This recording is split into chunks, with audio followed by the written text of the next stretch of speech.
Well, that leads me to a scene in your movie with Kevin Hart. Yeah. Which I found hilarious, but there was so much truth in that. There's a scene in which, and I don't want to give it away, And they argue about the different uses of it. Is that, now, in your lifestyle, is that true? Is that acceptable that you can say it between black people, but you can't say it if you're not black? Or if you say it to a white person, it's not fair? I mean, because this is the N-word for us. This is how we talk about it on this show, whether it should be used, if it shouldn't be used, if players should be saying. I mean, put it this way, we're on TV. We shouldn't be using it. Okay. Bottom line. You know what I mean? We're here, and there's kids watching, and they should be at school, but they're watching. Yeah. And we're on a loop, so this thing will be on. We shouldn't say it.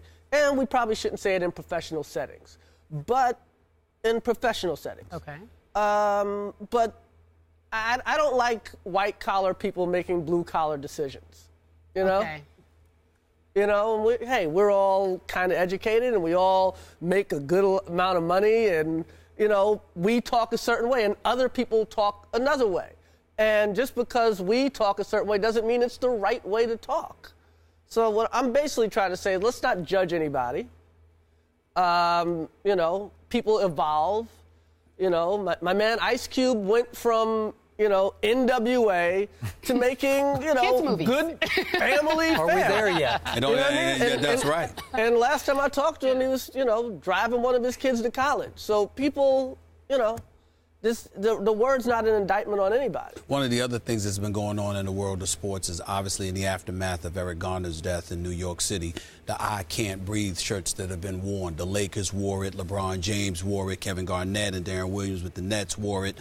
Derrick Rose was the first to be seen wearing it. What were your thoughts when you saw all of that unfolding in the NBA over the last couple of weeks? You gotta love it. You gotta love whenever players get involved. I mean, especially with that. I don't want to, you know, downplay anybody else's death, but my man was selling cigarettes, okay? My man said he couldn't, I mean, it's on tape. This is, you know, this is like, what if we had the film for the OJ killing? You know what I mean? Like we got, so there's not a lot of ambivalence on what happened. Something obviously was wrong, and yeah, I'm always glad to see players step up. That's always. Let me transition back to the world of sports on the court of play. You brought up, you know, just struggles.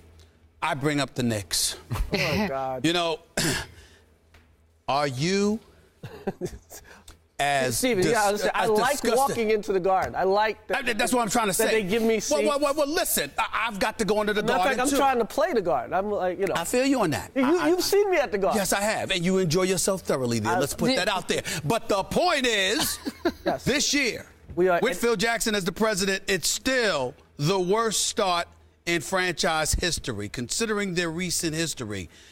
How are you feeling about it? And I know. They are Eddie Curry bad right now. Wow. Okay. It doesn't get, you know. No. I mean, if you're a Knicks fan, which I am, there's bad, and then there's Eddie Curry bad. Yes. And we understand that. Yeah, I mean, hey, man, we'll see what happens. Yeah, I don't even know what to say. I literally don't know what to say. I mean, you know, hopefully we get a good pick.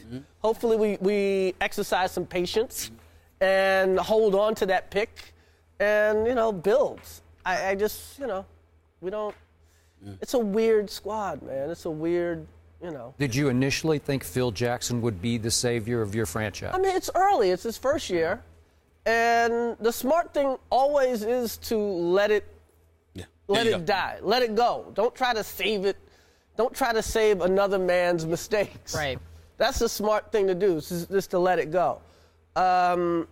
You know one thing that I pointed out that I realized this year? No, in basketball, numbers do lie. In other sports, numbers don't lie.